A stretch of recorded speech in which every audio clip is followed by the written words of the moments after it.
everyone, welcome. It looks like everyone's filtering in. It's really nice to see you all here. Thank you for joining this webinar for Ventures at the Helm. When I first encountered Ventures at the Helm, I was so taken by the elegance and beauty of how well this group of co-authors, who I'm about to introduce in just a moment, both framed a problem and articulated solutions through an exquisite use of metaphor.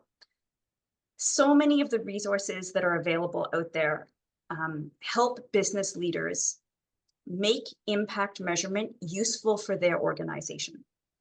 And yes, that is an essential and crucial piece of impact measurement. It has to be useful for an organization.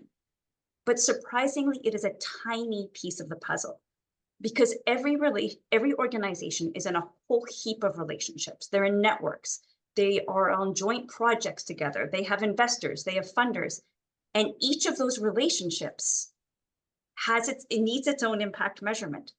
And so the problem Common Approach is trying to solve is how to get impact measurement to work for all those relationships and be useful for each organization.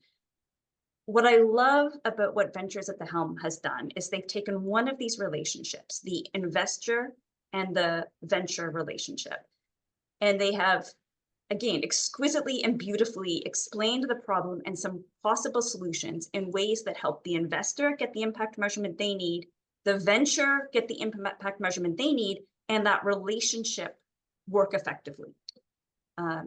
So it's brilliant, and I'm really excited to have them here. I want to spread the word as much as I can.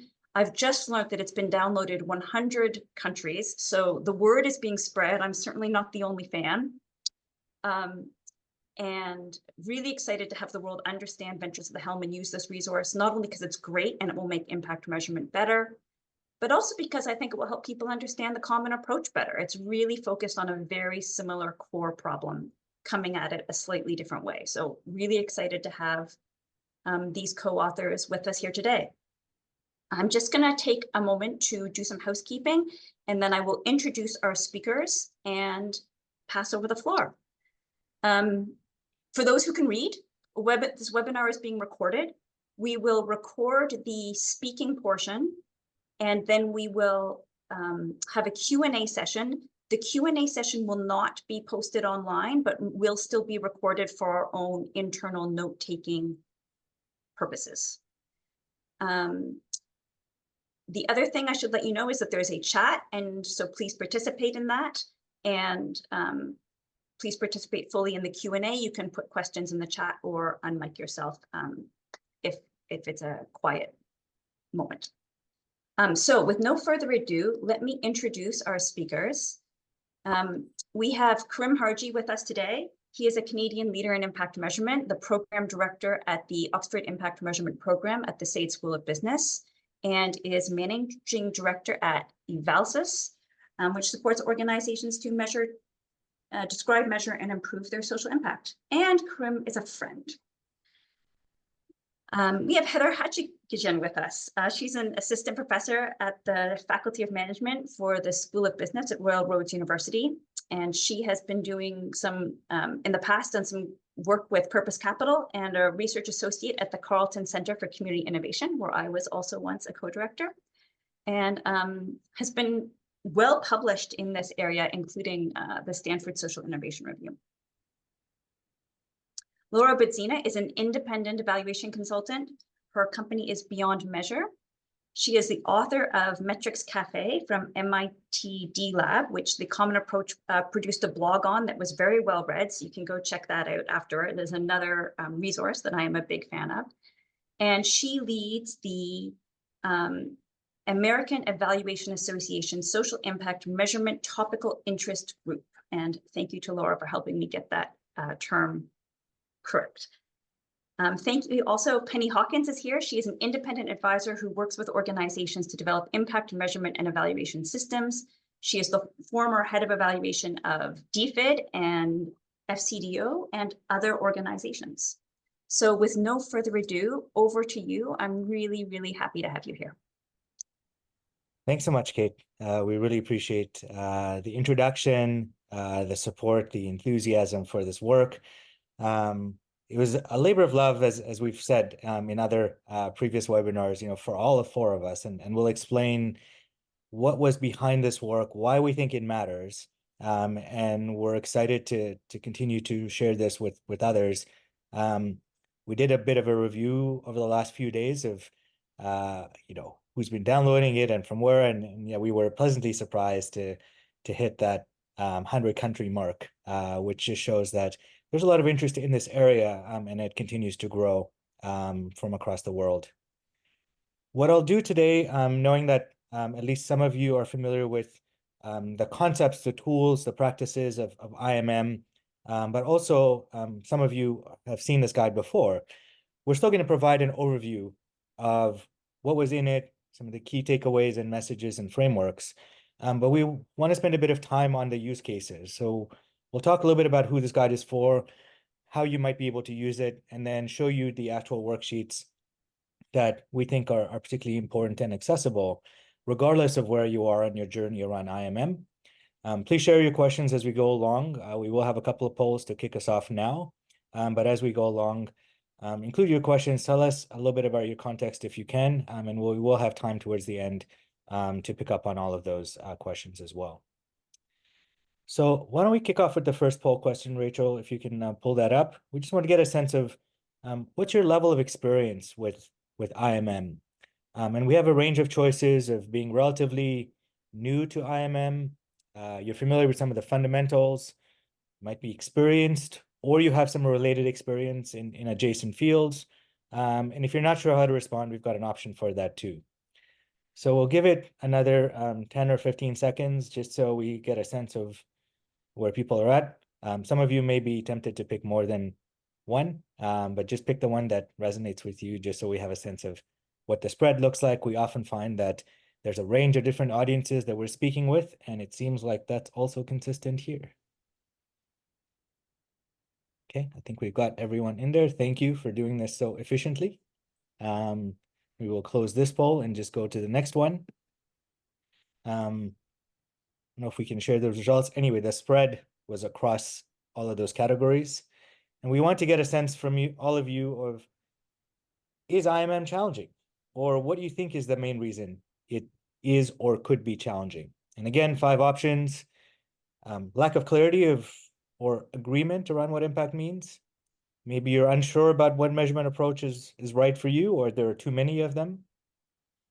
You might feel that measurement is challenging to do or get value from. There's a lot underneath that. There might be other reasons why measurement is difficult. You might disagree with the premise and say that it's not challenging. That's the cheeky answer for at least some of you. We'll see if anyone picks that. And again, often we find when we ask this, there's a range of different perspectives, and we will explain why we pick up on some of these themes, because we might have some different responses to this question than you otherwise may have heard on other webinars. Okay, I think we've got most people who have responded. Why don't we close the poll and share the results? So most of you have said lack of clarity, agreement around what impact means, followed by too many measurement approaches or unsure about which approach is right for you. Nobody disagreed. Oh, okay. Well, we'll come back to this because we, in a sense, put this guide together because we had similar questions and perspectives as many of you did, where we were asking, with all this growing interest and activity in impact measurement, there's a lot of impact capital, there are lots of social ventures. Why does this still feel not easy or straightforward? And we have more guidance, we have more tools, supposedly more standards, etc. And we began to hear over multiple years several different things. All of us have worked with ventures, investors of different kinds, and we're all practitioners, as well as educators and field builders. And so some of the things we heard from ventures are this desire for more value, more flexibility, and really right-sizing the measurement approaches to the stages, the questions, the context within which ventures find themselves. Investors are also seeking some other things, including more clarity, more value add, and increasingly, as we have this kind of notion of impact washing and greenwashing, how do you get more integrity from the data And how does it work for both sides to know that what you're sharing is truly representative of what the reality looks like? And for all of us as practitioners, you saw from our bios, all four of us have overlapping but also distinctive experiences as evaluators, as field builders, working with finance and enterprise, et cetera. We're cobbling together a range of tools and perspectives, and we wanted to find out, what is this toolkit? Is there a combined toolkit? How can we make it as robust and valuable as possible? Now, we know that many ventures and organizations were already doing lots of impact measurement. We know that they've gone through multiple experiences, they've tried different tools, they've tried different approaches. And we also know that many investors and practitioners had the same kind of journey. But we never felt like all of that was captured in its kind of representativeness, which is often more messy, more dynamic, and frankly, more interesting than the clean, sanitized version that sometimes, methods and approaches tend to pretend the real world will map onto. And so that's really what we did with this report. We started by asking ventures what they did, how it felt like, what are the questions they're asking, how did they navigate the range of issues, choices, and options, and what happened? And what would they advise others to do or not to do, to repeat or not to repeat? And then how would you take that and kind of get more alignment and more value add as a result of doing all of this work in reality? And so that's what we're going to take you through. There are three primary audiences for this. Ventures who talk about what it means to navigate all of these questions around IMM and how they made choices. For investors, how to support the ventures regardless of where they are in their journey to get more value add. And in doing so, as an investor, you get more value from it. And practitioners who are often at this intersection between ventures and investors, helping them to get to that next stage of asking the right questions, applying the right approaches, and making the right choices around to do more, less, to do something differently, and ultimately to have more impact. And so with that, I'm going to hand it over to Laura, who's going to take us through the venture stories, phases, and choices, and then how we converted that into a set of tools for ventures. So Laura, over to you. Thanks, Karim. Thanks for teeing us off so well. So I want to start by sharing just a snippet of one of the conversations we had with ventures over the early research that went into this toolkit. This is a quote from Sabrina Habib, who is the founder of Kidogo. Kidogo is a social enterprise that provides high quality childcare in Kenya. And she was telling me a story about when Kidogo was still a very, very young organization. It was less than 6 months old. And they had just received a large grant to get the model off the ground, which was really exciting and critical for them in that early phase. But that grant came with a catch. In order to receive that grant, Kidogo had to agree to conduct a very complex randomized controlled trial to prove the long-term impact of the Kidogo model on the well-being of children. Now remember, this organization was less than 6 months old at this moment. So here's Sabrina's quote about that experience. "We were still in prototyping phase and iterating, but the research required things to stay stagnant so that we could measure the change over time. Our model stalled for 2 years because we couldn't change anything. At times, it might be more important to prioritize iteration and innovation than it is to prioritize research. Where we are right now, we are absolutely needing some type of rigorous independent impact measurement, but we were not at that place 7 years ago." We heard story after story like this. And what was so interesting is that when we started these interviews with entrepreneurs, we thought that they might have started their journey with really easy, light touch measurement strategies and then gotten deeper and more complex as they grew. And we often found the opposite. We often found that they really started with these deep, rigorous approaches at first, and then kind of retreated and scaled back. And then they would go back to the drawing board, and then they would pivot. We started seeing these stories and interpreting these stories as a kind of journey, as navigating this complex space of and what it's like to be a social entrepreneur. And we started to liken this journey to the journey of a sailor. And when you are sailing a boat, as conditions change, sailors adjust their sails and direction. They increase or decrease their speed. They drop anchor or they change their route altogether. A technique that is right for one phase of the journey will be wrong or possibly even harmful at a different phase. The autonomy to act and adapt is critical. This idea that these sailors, these entrepreneurs, were sometimes finding themselves with the wrong tool at the wrong moment, and that was actually hindering their growth as businesses, was something that really bothered us.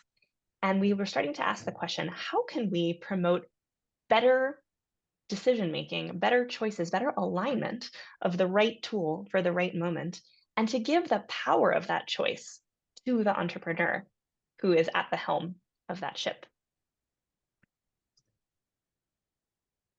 Over the course of all of these different interviews, some patterns started to emerge as people described different phases of their journey.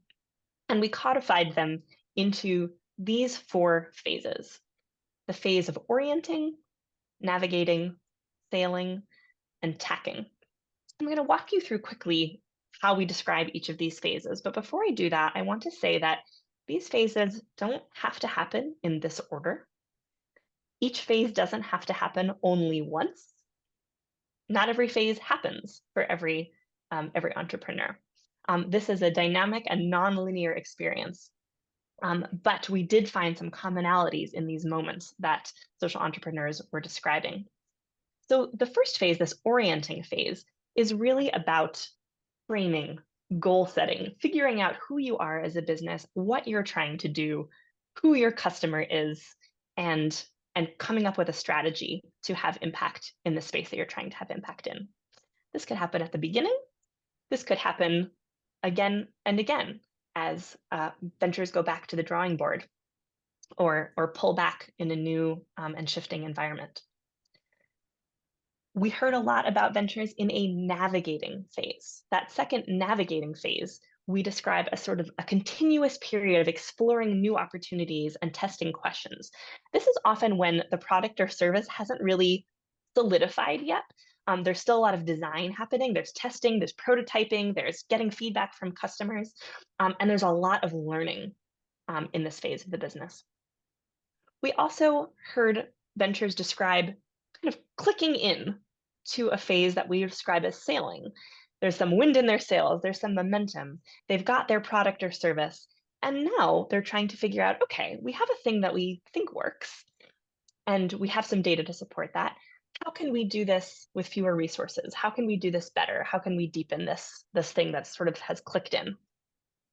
And then the final phase we would hear about over and over again is what we called tacking. Now, tacking is a nautical term that I learned in the course of this research.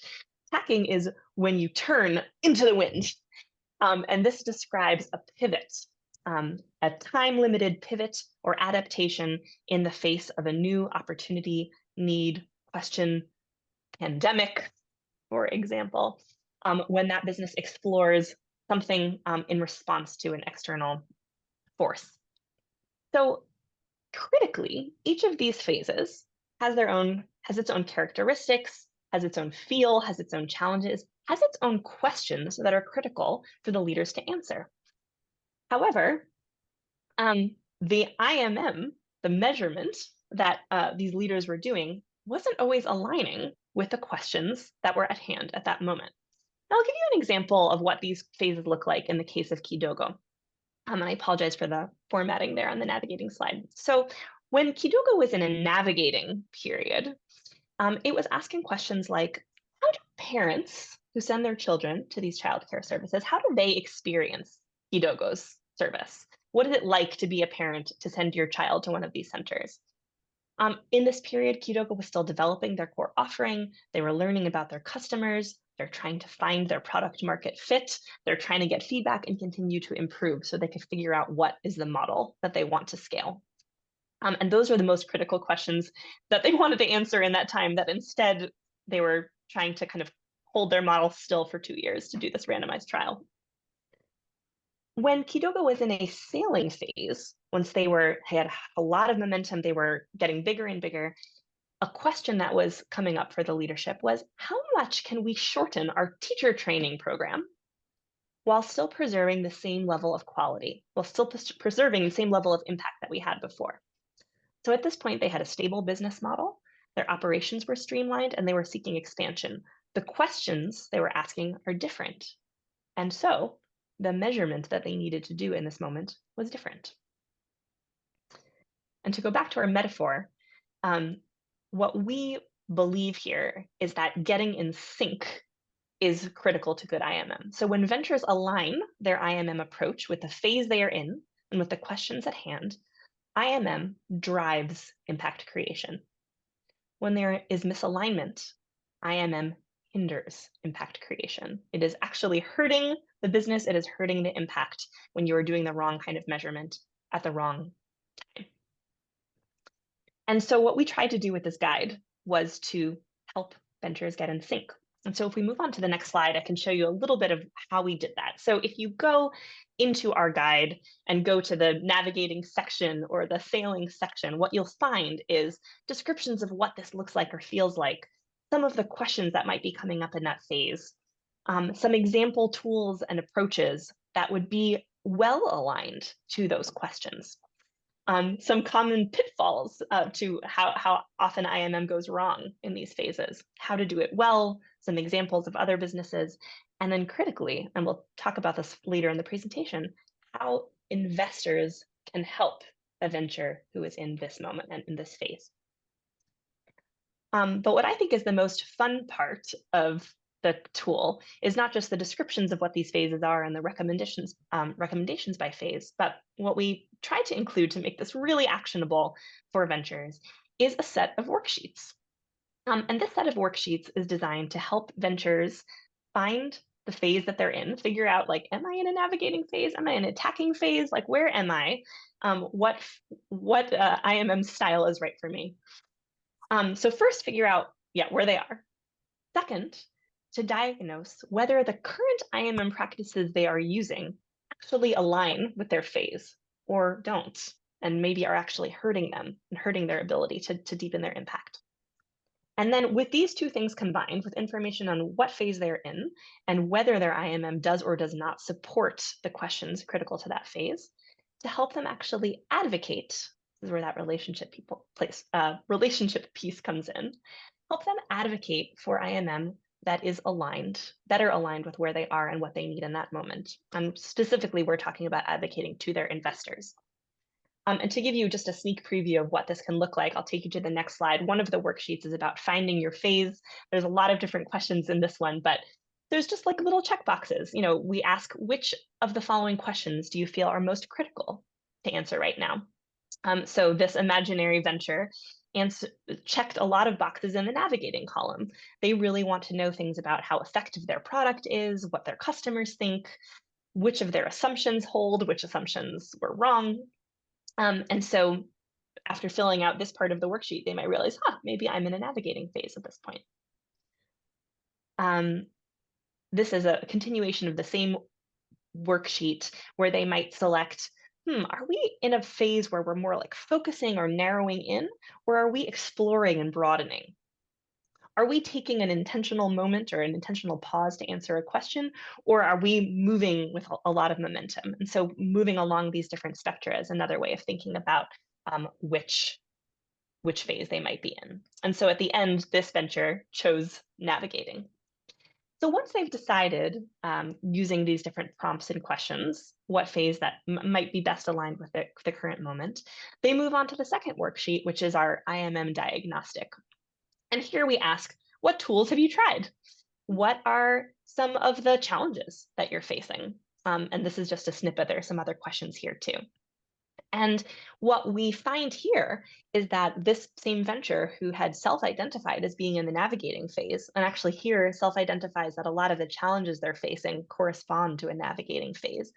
Most of their tools are actually tools that are best used for an orienting phase or a sailing phase, possibly because some of their stakeholders have kind of pressured them to do that, right? Oftentimes we have ventures who are asked to report on a series of KPIs, really lock into a kind of standardized set of metrics and not veer from those for years and years, even as they're in a phase where they're still figuring out what their product or service is, right? So this is a case of misalignment. And while I don't have the screenshot of it here, the third worksheet is actually a script. It's a script where that venture can then go on to have a conversation with their investor or their board or whoever, whatever power that be, to say, hey, we're in this phase, but our tools are the tools for another phase. We actually need support to get in alignment and do this better. And so with that, I will pass it on to Penny, who can talk a little bit about how practitioners can help get us into alignment. Thanks, Laura.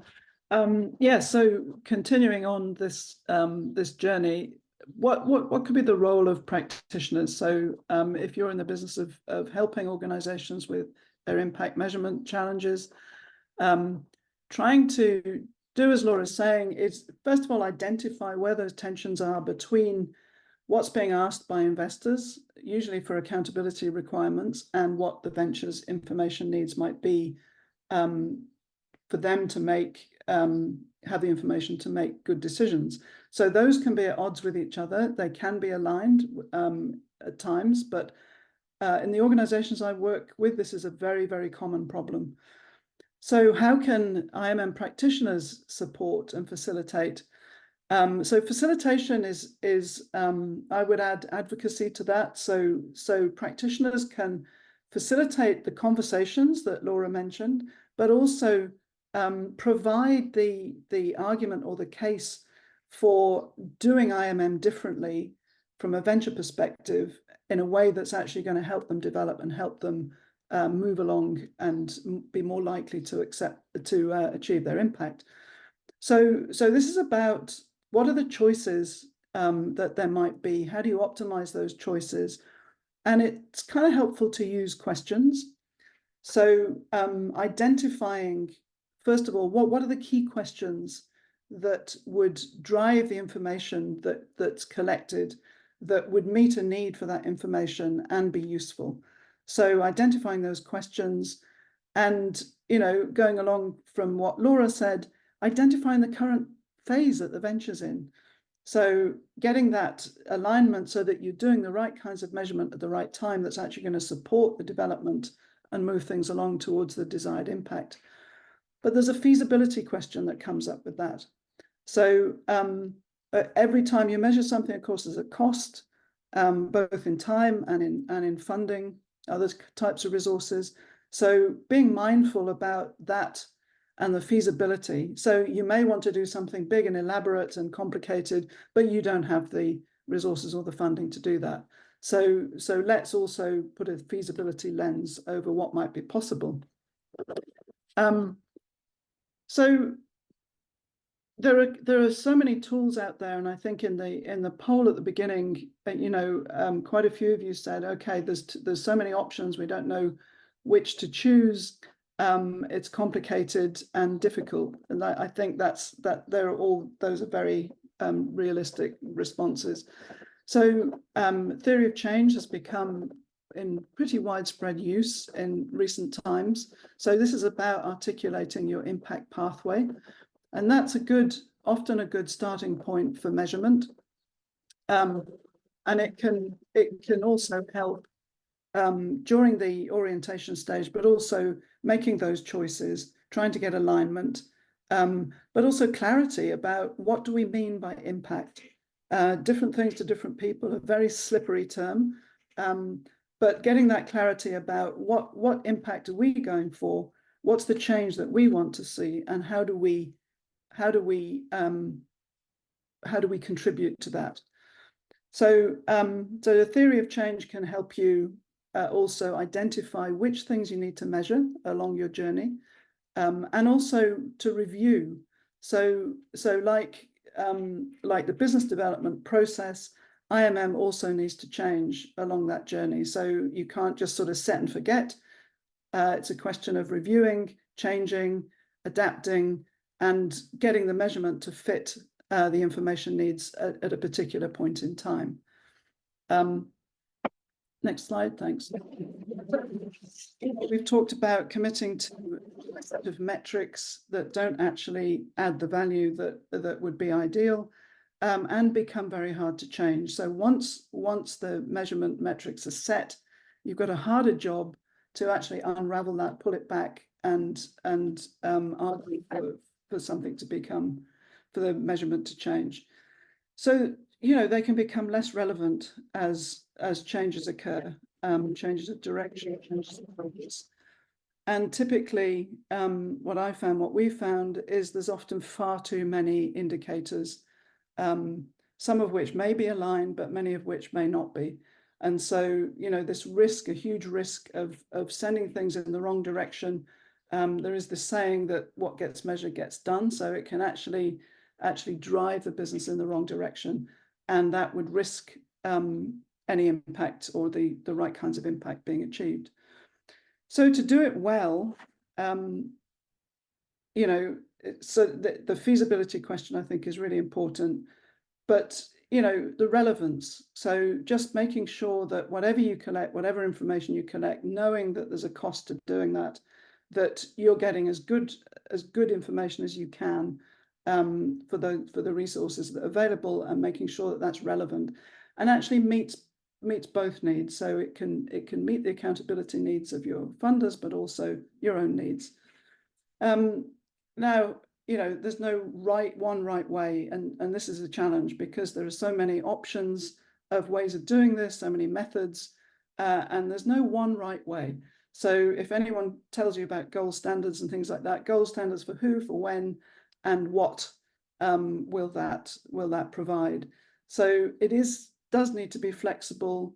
It does require some knowledge of what those options are to pick the right kind of measurement.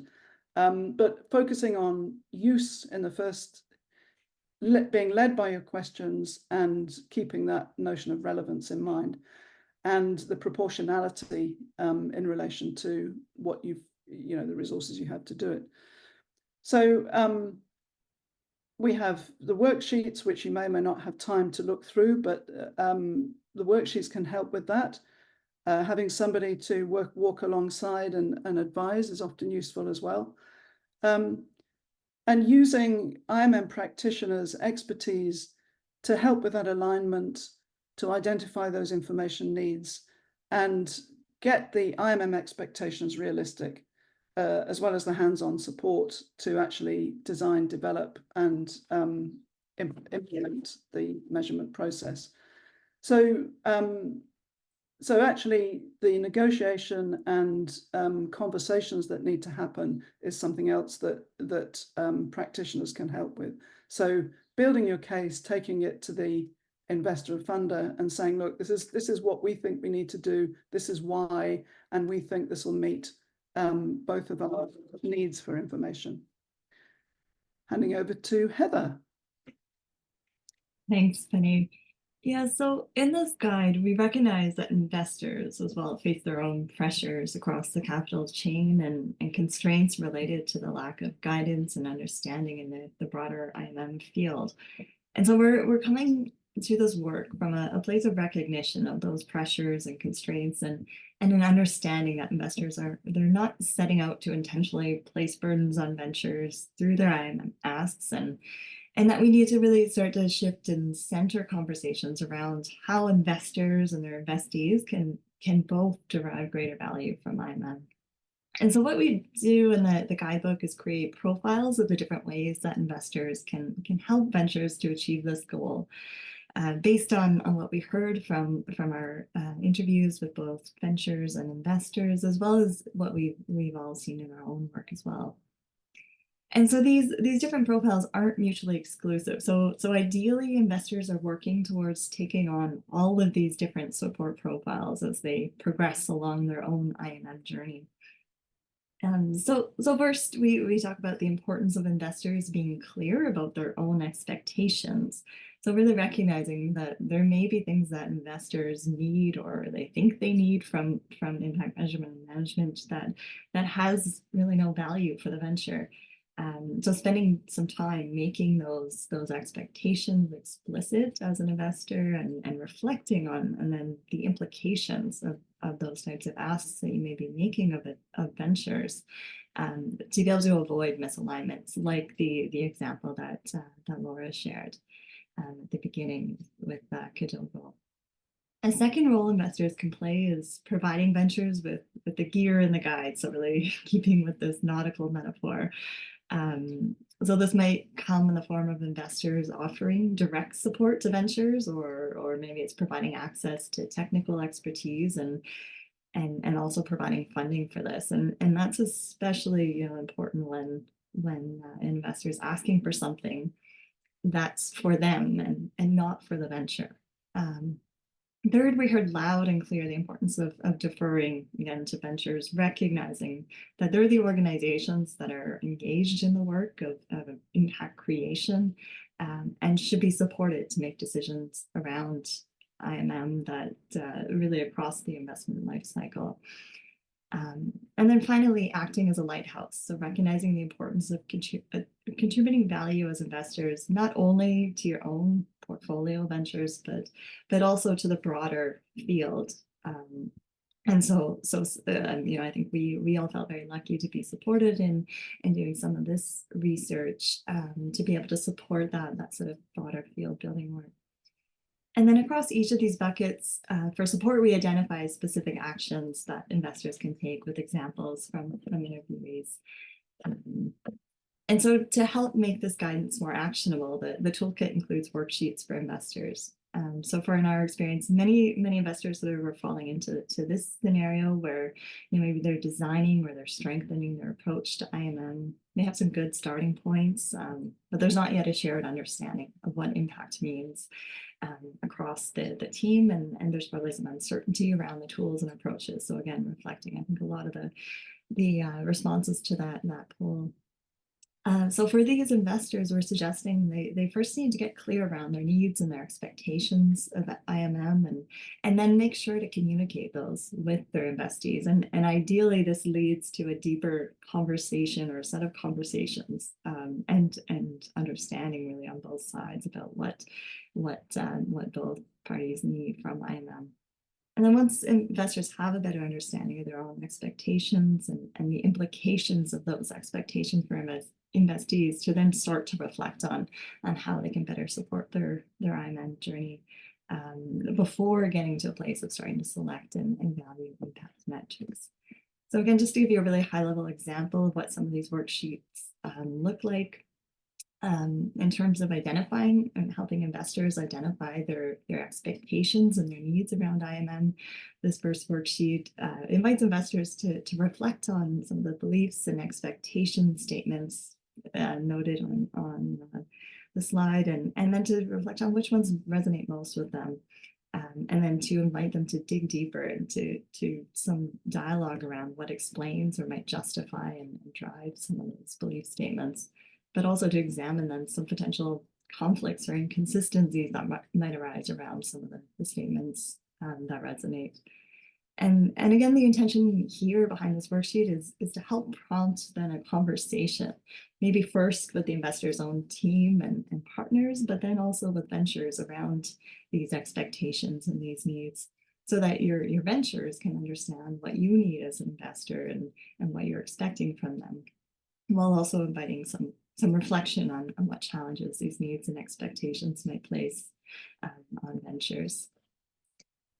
And so this is sort of an example of what then that conversation might look like between ventures and investors. You might discover as an investor that what you think is a reasonable expectation for information might not match with what ventures can provide, given the current phase they're in. So going back to some of the phases that Laura walked through, and the idea that ventures need different things in different phases.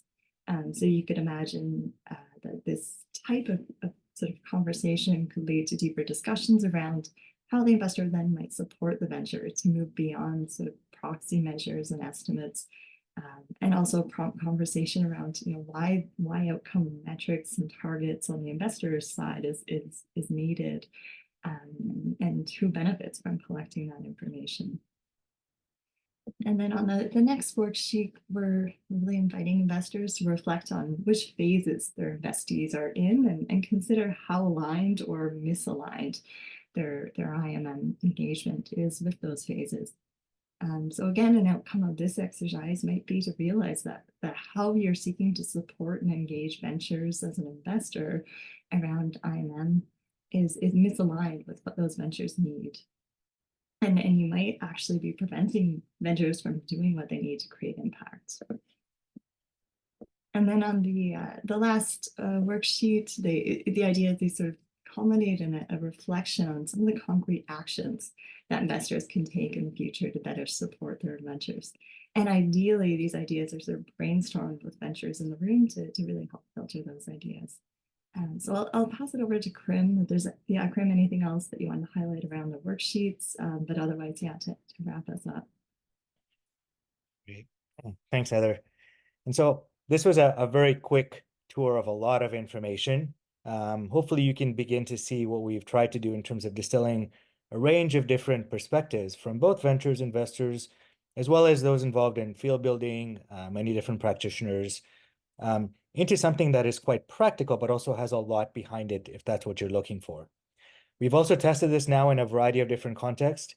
You don't have to be an expert in IMM to do this. We've seen ventures who are really early in their journey around thinking about impact, being able to fill out the worksheets fairly quickly, as well as investors. And, back to the poll that we shared earlier around where the challenges are, there is this perception that there's a lot of technical measurement. It's challenging. There's a lot of options. It's just difficult to do. And we came out of this process with a very different answer around why it's difficult to do. And this question is because there's often more misalignment than we would have expected, even when groups are in it with a shared mission and goals. And it's not because there's any kind of initial malicious or intent or anything like that. It's simply because we all bring different beliefs, expectations, training, experiences to this work. And often we are trying to achieve multiple goals around financial returns, around impact returns, around changing and shifting longstanding issues around social and environmental challenges. And one of the lessons from all of this is make those implicit beliefs and expectations explicit. The second is find ways to have this conversation in a way that gives value to both sides so that there is greater alignment over time. And then third is recognize it's a journey. We use the nautical metaphors and everything around that, which we had a lot of fun with, because we want this not to be intimidating. We want this to be accessible. We want it to be practical. And we think, in fact, it can be fun.